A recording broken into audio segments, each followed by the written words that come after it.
오늘은 예배와 관련된 내용을 좀 전하고자 합니다. 예배라고 하면 두 가지 개념을 생각할 수 있습니다. 첫 번째는 공적 예배, 두 번째는 사적 예배라고 할 수 있습니다. 공적 예배는 다른 말로 모이는 예배라고도 합니다. 공적 예배는 우리가 흔히 생각하는 것처럼 예배당, 교회당이라고 하는 장소에 각각 지역 교회에 속한 성도들이 함께 한날 한시에 모여서 합력하여 드리는 예배를 말합니다. 우리 생수교회라고 한다면 대표적인 공적 예배는 아마 주일 오전 11시 예배가 될 것입니다. 우리는 공적 예배를 통해서 생수교회라고 하는 그리스도의 몸에 속한 각 지체임을 서로 확인합니다. 우리는 공적 예배를 통해서 하나님을 마음껏 찬양합니다. 우리는 공적 예배를 통해서 하나님께서 허락하신 우리 소유의 일부를 헌금으로 드리기도 합니다. 우리는 공적 예배를 통해서 하나님의 영광을 마음껏 찬양합니다. 우리는 이 예배를 통해서 한 마음으로 합심하여 기도합니다. 우리는 이 예배를 통해서 하나님의 말씀의 가르침을 배웁니다. 그리고 우리는 이 공적 예배를 통해서 하나님의 말씀에 순종하고자 따르고자 결단합니다. 우리는 이 예배를 통해서 생수교회라고 하는 한 몸에 속한 각각의 지체 멤버됨을 기억합니다. 그리고 우리는 이 예배를 통해서 우리 삶의 현장에서 승리하고 믿음으로 이기고자 결단한 마음에 서로 위로하고 세워주면서 힘을 주고 힘을 얻습니다. 두 번째는 사적 예배라고 할 수 있는데요. 이것은 다른 말로 흩어지는 예배라고도 합니다. 이 예배는 어떤 예배일까요? 우리 성도들의 개인적인 사적인 모든 영역에서 드려지는 예배라고 할 수 있습니다. 그렇다면 이 예배, 사적 예배는 어떻게 드리는 것일까요? 흩어지는 예배는 어떻게 드리는 것일까요? 성도가 순간순간마다 자신이 처한 환경에서 그곳이 집이든 일터든 사업장이든 학교든 어느 공간에서든지 공적 예배가 아닌 다른 모든 공간에서 그의 삶의 모습으로 드려지는 예배를 말합니다. 이를 두고서 로마서 12장 1, 2절에서는요 우리가 마땅히 드려야 할 영적 예배라고 말씀하시는 것을 우리가 볼 수 있습니다. 로마서 12장 1, 2절을 우리 다 같이 화면을 보시면서 읽겠습니다. 시작. 그러므로 형제들아 내가 하나님의 모든 자비하심으로 너희를 구원하노니 너희 몸을 하나님이 기뻐하시는 거룩한 산 제물로 드리라. 이는 너희가 드릴 영적 예배니라. 너희는 이 세대를 본받지 말고 오직 마음을 새롭게 함으로 변화를 받아 하나님의 선하시고 기뻐하시고 온전하신 뜻이 무엇인지 분별하도록 하라. 오늘 로마서 12장 1, 2절 말씀 보니까 너희 몸을 하나님이 기뻐하시는 거룩한 산 제물로 드리라 말씀하십니다. 이 말씀 이후에 로마서 16장까지 이어지는 내용이요 어떤 것이냐면 우리 삶의 현장에서 어떤 모습으로 살아야 하는 것이 우리의 몸을 거룩한 제물로 하나님께 드리는 그런 마땅한 예배인지를 계속해서 설명을 해줍니다. 우리 하나님은 거룩하십니다. 그리고 그 거룩함은 정말 아름답습니다. 하나님의 거룩함의 그 아름다움을 우리 삶의 현장에서 우리의 삶으로 보여주는 것이 바로 이 사적 예배, 흩어지는 예배라고 할 수 있습니다. 사랑하는 성도 여러분, 우리는 이 두 가지 예배를 모두 다 소중하게 여겨야 합니다. 이 두 가지 예배를 모두 드려야 합니다. 어느 것 한 가지 소홀히 해서는 안 됩니다. 사랑하는 성도 여러분, 우리는 지금 어느 예배에 더 무게를 나눠두고 있습니까? 어느 예배에 더 많은 관심을 갖고 있습니까? 모이는 예배인가요? 아니면 흩어지는 예배인가요? 공적 예배인가요? 사적 예배인가요? 우리는 두 가지 예배를 똑같이 사모해야 합니다. 우리는 두 가지 예배 모두 균형 있게 임해야 합니다. 우리는 두 가지 예배에서 모두 하나님께 영광을 올려드려야 합니다. 공적 예배와 사적 예배에서 똑같이 하나님께 영광을 돌리는 생수교회 모든 성도가 되기를 소원합니다. 오늘 이제 본문을 좀 보도록 하겠습니다. 오늘 본문은 시편 121편인데요. 시편 121편에 보면요, 성전에 올라가는 노래라는 제목이 붙어 있습니다. 자, 이것을 좀 설명드리겠습니다. 이스라엘 남자들은 1년에 3번씩 예루살렘 성전에 와서 하나님께 희생 제물을 드리면서 직접 예배를 드려야 했습니다. 언제 왔냐면 유월절 때, 그리고 오순절 때, 그리고 장막절 때, 이렇게 3번 예루살렘으로 와야 했습니다. 이렇게 순례자들이 예배를 드리기 위해 예루살렘을 향해 여행을 할 때 불렀던 노래가 바로 이 성전에 올라가는 노래들입니다. 시편에 약 14편이 나옵니다. 이들이 예루살렘에 무사히 도착하여 성전 계단을 밟고 올라설 때도 이 노래를 불렀다라고 전해오고 있습니다. 사람마다 다 다릅니다. 어떤 사람은 일주일이 넘는 그런 순례길을, 여행길을 통해서 예루살렘에 온 사람도 있을 것이고, 어떤 사람은 하루 만에 온 사람도 있을 것입니다. 하나님께 예배 드리기 위해 먼 거리를 여행할 때 이들의 마음이 어떠했을까요? 아마 그들의 마음은 하나님의 말씀을 사모하고 하나님께 예배 드리는 것을 아주 기대하는 그런 마음이었을 것입니다. 하나님의 영광을 드러내는 이 일을 소망하며 예배에 나왔을 것입니다. 그러한 여행 중에 이들이 불렀던 노래가 바로 오늘 본문인 시편 121편 말씀이 됩니다. 그런데요, 문제가 있습니다. 여행을 할 때 그 누구도 여행자의 안전을 보장해 주지 못한다 하는 것입니다. 그 당시는 지금과 전혀 다른 환경이었습니다. 그래서 장거리 여행은 항상 위험한 것이었습니다. 강도를 만날 수도 있습니다. 그래서 맹수의 공격을 받을 수도 있습니다. 오늘 시편 121편의 예배자는 이 노래를 통해서 하나님이 자신의 보호자가 되신다라고 노래하고 있습니다. 시편 121편 봅니다. 1절과 2절 보니까요, 예배자 본인이 직접 말을 하는 것처럼 보입니다. 반면에 3절부터 8절까지는요, 다른 사람이 말하는 것처럼 보이는데요, 아마 이건 이럴 것입니다. 시라는 그런 특별한 표현 안에서 스스로가 다른 사람이 되어서 자신에게 말하는 그런 시적인 표현이 아닌가 생각합니다. 자, 지금부터 우리가 시편 121편의 그 예배자의 심정이 되어서, 예배자가 되어서 이 예배자와 함께 예루살렘을 향하여 가는 여행길을 같이 한번 동행해 보겠습니다. 우리 시편 121편 1, 2절을 같이 읽겠습니다. 시편 121편 1, 2절 시작. 내가 산을 향하여 눈을 들리라. 나의 도움이 어디서 올까? 나의 도움은 천지를 지으신 여호와에게서로다. 6월절이 일주일 앞으로 다가왔습니다. 예배자가 살고 있는 곳은 예루살렘까지 걸어서 3일 정도 걸리는 거리였습니다. 예배자는 이른 아침 여유 있게 나귀 등의 여행에 필요한 짐을 다 지원했습니다. 출발하기에 앞서서 예루살렘 방향을 향해 바라봅니다. 나지막한 산 하나가 눈에 들어옵니다. 그런데 이내 예배자의 마음에 아주 복잡한 생각이 몰려옵니다. 이것은 지난밤 예배자가 잠 못 이루고 걱정했던 바로 그것입니다.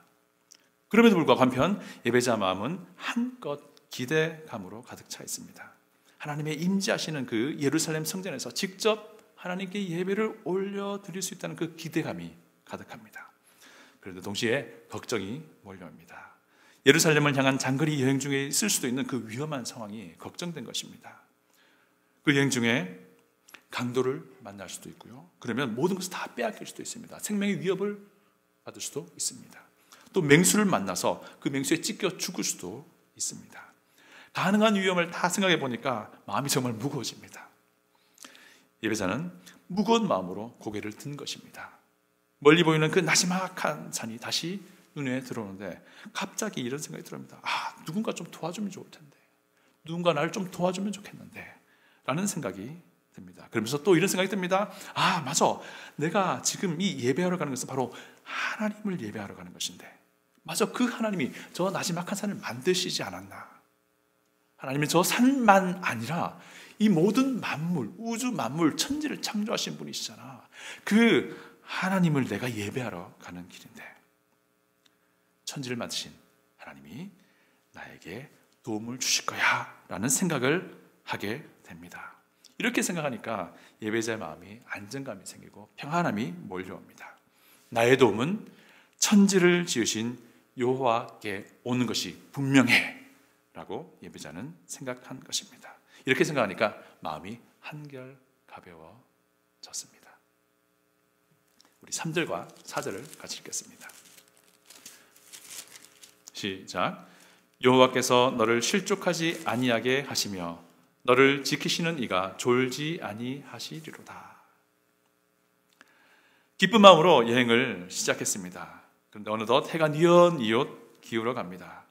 조금만 더 가면 하룻밤 묵을 수 있는 마을이 나타날 것입니다. 무거워진 발걸음을 재촉해야 될 때가 된 것입니다. 그런데 어느새 졸려옵니다. 첫날이라 너무 무리했는지 막 지금이라도 풀썩 주저앉아 잠을 청하고 싶은 심정입니다. 그러나 여기에 주저앉으면 안 됩니다. 저 멀리 보이는 마을까지 가야 됩니다.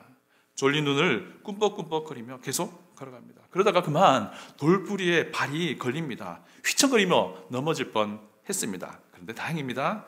돌에 부딪힌 발가락은 좀 아팠지만 완전히 넘어지지 않았습니다. 그런데 문득 이런 생각이 듭니다. 내가 오늘 아침에 보았던 그 산을 만드신 하나님, 천지를 만드신 하나님은 조는 분 아니시잖아. 주무시는 분 아니시잖아. 그 하나님 나를 도와주잖아. 라는 생각을 합니다.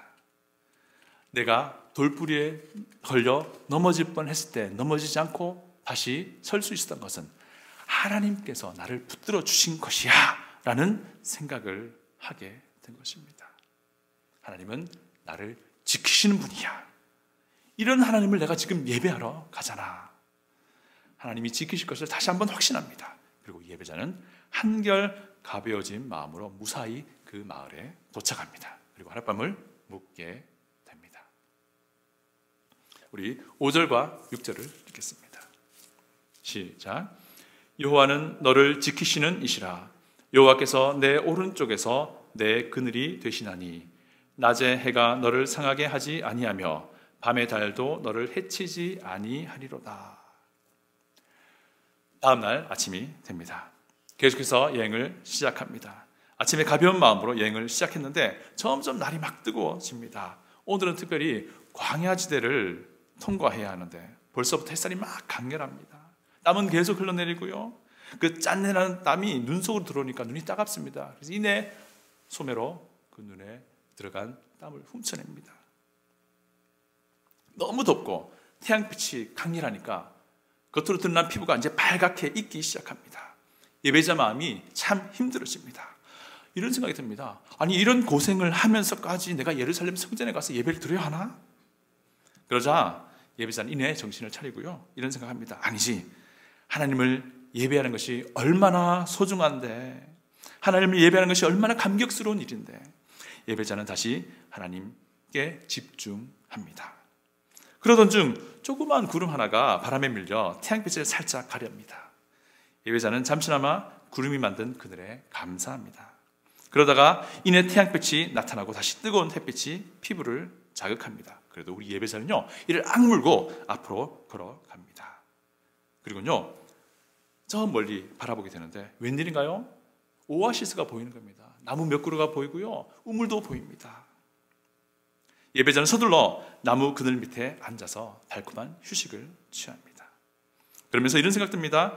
내가 예배 드리러 가는 그 하나님은 천지를 만드신 분이야. 나를 도와주시는 분이야. 내가 졸려 넘어진다 할지라도 다시 세우시는 분이야. 나를 아예 처음부터 실족하지 아니하도록 붙들어 주시는 분이야. 좀 전에 구름이 태양빛을 가린 것도 하나님이 하신 거야.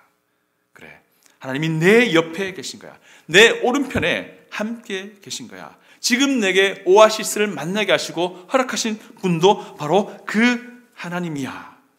창조주 하나님이 예배자와 함께 계시고 동행한다라고 하는 것입니다.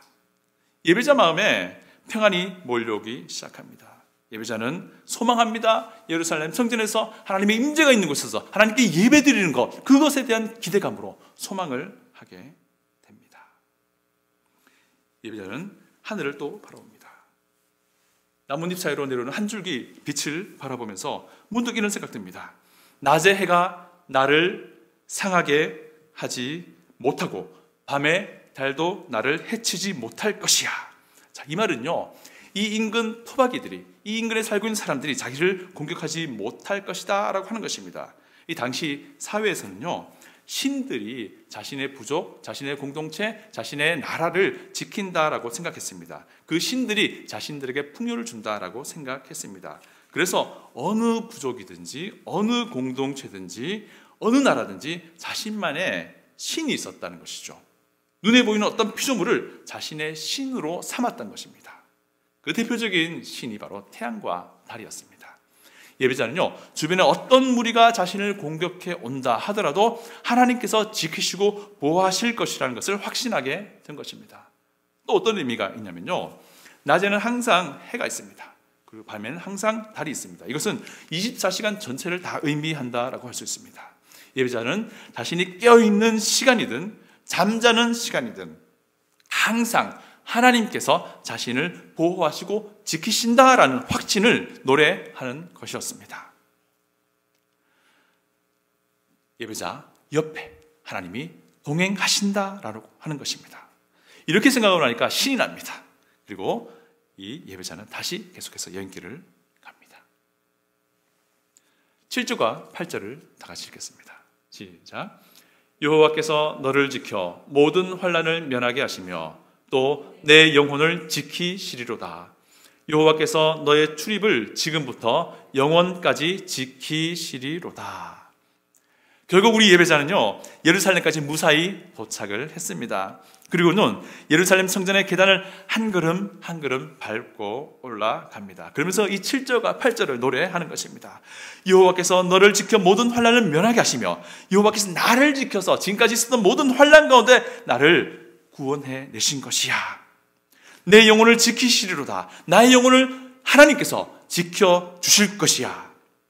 여호와께서 너의 출입을 지금부터 영원까지 지키실 것이다. 하나님께서 나의 출입 곧 나의 모든 움직임에 함께 하실 것입니다. 영원토록 함께 하실 것입니다 라고 예배자는 이 성전 계단을 한 걸음 한 걸음 밟고 올라가면서 이 확신에 찬 고백을 이 노래에 담아서 하고 있는 것입니다. 예배자는 자신처럼 예루살렘 성전으로 와서 하나님을 예배하는 또 다른 사람을 보게 됩니다. 그들 중에 어떤 사람은 일주일에 걸쳐서 이곳에 도착한 사람도 있고, 그들 중에 어떤 사람은 하루 만에 도착하기도 합니다. 자신처럼 한 3일에 걸쳐서 도착한 사람도 있었을 것입니다. 이들 모두가 위험한 순례의 길을 거쳐서 하나님을 예배드리는 이 장소 예루살렘 성전에 온 것입니다. 이들 모두 하나님을 사모하는 마음으로 하나님께 나아온 것입니다. 이들 모두 하나님께 영광을 돌리는 그 예배를 기대하며 나아온 것입니다. 이들 모두 서로에게 아마 자신의 경험을 나누게 되었을 것입니다. 예루살렘으로 여행하는 동안에 많은 어려움과 위험이 있었지만 하나님이 어떻게 자신을 보호하셨는지를 서로 이야기하였을 것입니다. 오늘 시편 120편의 예배자도 이렇게 말합니다. 자네, 내 말 좀 들어봐. 내가 돌부리에 발이 걸려 넘어질 뻔했는데 하나님이 나를 붙들어 주신 거야. 나를 일으켜 세워 주신 것이야. 자네, 내 말 좀 들어봐. 뜨거운 태양이 내리칠 때에도 하나님은 내 옆에서 그늘을 만들어 주신 것이야. 자네, 내 말 좀 들어봐. 하나님이 나를 이렇게 보호하셨어 라고 말입니다. 이들은 서로 이 아름다운 하나님이 어떻게 자신을 보호하시고 지키셨는지를 나누었던 것입니다. 사랑하는 성도 여러분, 우리 본문 7, 8절에 나오는 예배자의 고백은 정말 대단합니다. 하나님의 보호하심이 자신이 예루살렘까지 그 여행하는 동안만 있었던 것이 아니라 하나님의 보호하심이 자신이 지금 현재 예루살렘 성전에서 하나님의 임재 가운데 계신 그곳에서 예배드리는 그 시간 동안만 보호하심이 있는 것이 아니라 그가 고향으로 돌아가는 그 길 가운데도 하나님의 보호하심이 있을 것이다 라는 고백입니다. 아니, 그뿐만 아니라 하나님의 보호하심은 영원하게 있을 것이라고 고백하고 있습니다. 지금부터 영원까지 지키시리로다. 사랑하는 성도 여러분, 오늘 이 예배자의 상황이 어쩌면 우리가 처한 상황과 아주 비슷합니다. 코로나 바이러스가 확산되는 시점에서 우리 생수교회는 정말 어려운 결정을 내렸습니다. 함께 모이는 예배를 잠시 쉬기로 한 것입니다. 정말 힘든 결정이었지만 하나님의 지혜를 구하며 우리가 그렇게 결정을 했습니다. 그래서 지금은 우리의 모이는 예배가 닫혀 있습니다. 이런 상황에서 우리가 어떻게 해야 하는 것이 마땅한 것일까? 오늘 좀 나눠보기를 원합니다. 첫 번째는 공적 예배를 향한 열망을 잊지 말아야 합니다. 다 같이 한번 해보겠습니다. 공적 예배를 향한 열망을 잊지 말아야 합니다. 시편 121편의 예배자가 갖고 있었던 그 마음을 우리는 계속 간직해야 합니다. 예배를 향한 사모함을 우리가 놓치지 말아야 한다는 것입니다. 예루살렘 성전에서 드릴 예배를 기대하며 예배자의 마음을 기대하며 갔던 그 예배자의 마음을 우리가 그대로 가지고 있어야 한다라고 하는 것입니다. 예배를 위해 그 멀고 험난한 여행길을 마다하지 않았던 그 예배자의 수고를 우리가 간직해야 합니다. 예루살렘 성전에서 드릴 그 예배를 기대하는 마음, 사모하는 마음, 애타게 찾는 마음, 그 마음을 우리가 가져야 합니다. 생명을 내어놓고 그 먼 여행길을 감수하며 하나님께 나아가 하나님께 예배하고 있었던 그 예배자의 수고를 우리가 마음속에 계속해서 간직해야 합니다. 비록 우리가 함께 모이지는 못하지만 그럼에도 불구하고 우리는 각자의 집에서 온라인을 통해서 주일 11시에 함께 찬송을 부를 것입니다. 그리고 함께 기도합니다. 그리고 같은 하나님의 권변의 말씀을 듣습니다. 같은 마음으로 하나님께 봉헌합니다. 우리가 시편 121편의 예배자의 마음을 가지고 각자의 집에서 예배를 드려야 할 것입니다. 그러나 분명한 것은요, 이 기간 동안 우리가 얼굴을 보지는 못합니다. 이 기간 동안 우리는 아마 우리의 믿음을 확인해보는 시간이 될 것입니다. 어떤 이는 예배의 중요함을 더 깊이 알게 될 것입니다. 그러나 어떤 이는 혹시 넘어질 수도 있습니다. 예배로부터 점점 멀어질 수도 있습니다. 저는 한 가지 제안을 좀 드리겠습니다. 우리 교회 홈페이지에 자유 게시판에 각자의 집에서 드린 주일 예배를 소개해 주면 좋겠습니다. 누구누구의 주일 예배 일기라는 제목으로 간단하게 그날의 그 예배를 소개해 주면 좋겠습니다. 처음 드리는 온라인 주일 예배에 우리가 어떤 마음으로 각자 참여했는지를 좀 소개해 주면 좋겠습니다. 우리 어린 자녀가 얼마나 열심히 참여하든지 그 모습이 너무 아름다우면 그 모습도 한번 소개해 주면 좋겠습니다. 그리고 사진도 찍어서 올려주시면 좋겠습니다. 가능하다면 동영상도 짧은 비디오 클립으로 올려주셔도 좋습니다. 온라인 주일 예배를 드리는 모든 분들이 주일 예배 일기를 올려주면 좋겠습니다. 그리고 수요일 예배의 일기도 올려주시면 좋을 수 있습니다. 이런 방법으로 우리가 예배를 향한 우리의 열정을 서로 나눌 수 있다고 저는 믿습니다. 이런 방법으로 우리가 서로에게 예배를 향한 그 마음을 북돋아 줄 수 있고 서로에게 힘을 줄 수 있다라고 생각을 합니다. 때가 되면 우리 하나님께서 우리의 모이는 예배를 열어 주실 것입니다. 그때가 되면요, 우리는 다시 얼굴을 보면서 기쁨으로 모이게 될 것입니다. 그리고 이렇게 고백할 것입니다.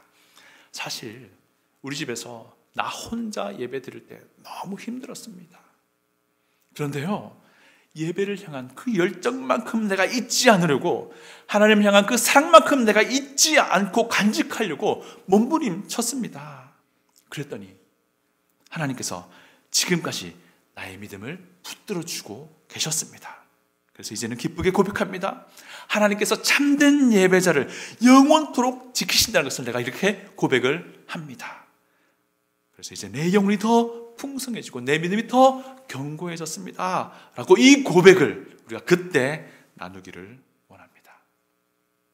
사랑하는 성도 여러분, 우리가 비록 모이지는 못하지만 같은 마음으로 나를 구원하기 위해 아들 예수님을 아끼지 않고 내어주시기까지 나를 사랑하신 우리 하나님을 찬양합니다. 예배합니다. 예배를 향한 그 사모함을, 그 마음을 우리가 잊지 않고 간직하기를 원합니다. 두 번째는요, 위험으로부터 우리를 지키시는 하나님을 신뢰합시다. 따라해 보겠습니다. 위험으로부터 우리를 지키시는 하나님을 신뢰합시다. 우리의 사적 예배 공간에서는 어떤 일이 벌어지고 있습니까? 사랑하는 성도 여러분, 우리의 가정에서, 우리의 일터에서, 우리의 학교에서, 우리의 삶의 현장에서 우리는 하나님의 거룩함을 우리의 삶으로 드러내야 합니다.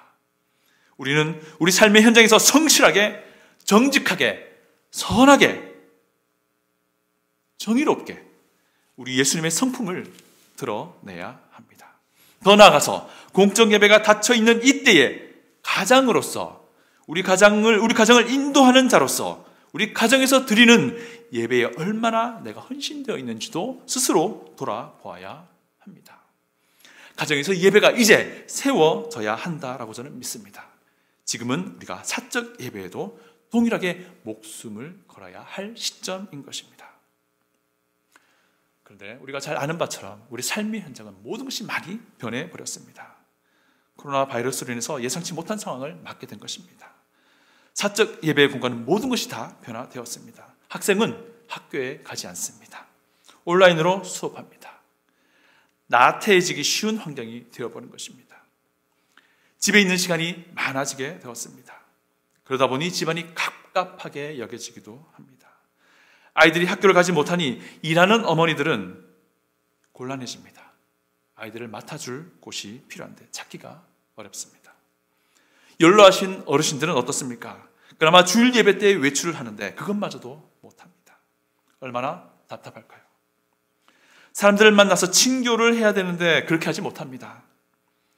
사람들은 또한 아주 예민해져 있습니다. 별일 아닌 것에 아주 신경질적으로 반응합니다. 거리에 사람들이 거의 없습니다. 차량 통행도 현저하게 줄어들었습니다. 심지어 우리의 일터에, 우리의 사업장에 찾아오는 손님도 아주 줄어듭니다. 재정적인 어려움이 현실이 되고 있습니다. 그러나 너무 염려하지 맙시다. 우리가 경각심은 가지되 염려하지 맙시다. 경각심은 가지되 쫄지 말자라는 것입니다. 우리가 예배에 대한 열정을 간직할 때에 하나님은 사적 예배의 공간에서 우리를 보호하실 것입니다. 우리가 우리의 사적 예배의 공간에서 하나님을 진정으로 예배하며 나아갈 때에 하나님은 우리를 지켜내실 것입니다.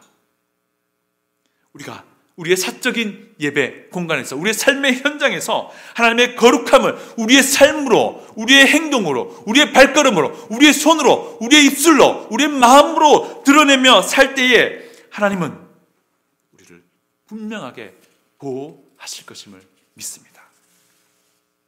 우리가 우리의 사적인 공간에서 하나님의 아들로서, 하나님의 딸로서 마땅한 삶을 살아갈 때에 하나님은 우리를 넘어지지 않게 붙드실 것입니다. 우리의 사적 예배 공간에서 예배자로서 책무를 다할 때에 하나님은 우리의 오른편에 동행하실 것입니다. 하나님은 우리에게 그늘을 준비하실 것입니다. 하나님은 우리에게 강력한 힘이 되어 주실 것입니다. 그리고 이것으로 끝나는 것이 아니라 우리의 영혼을, 우리의 모든 것들을 끝까지 영원토록 지켜내실 것입니다. 우리를 영원토록 지켜내실 분이 바로 우리가 예배하며 나아가는 바로 우리 하나님이십니다. 이분이 바로 우리가 모이는 예배에서 드리는 대상이요, 이분이 바로 우리가 흩어지는 예배에서 드리는 예배의 대상이 되시는 우리 하나님이십니다. 언제가 하나님은 이 또한 지나가게 하실 것입니다. 그리고 분명한 것은 우리가 다시 이곳에서 얼굴과 얼굴을 맞대며 만날 것입니다.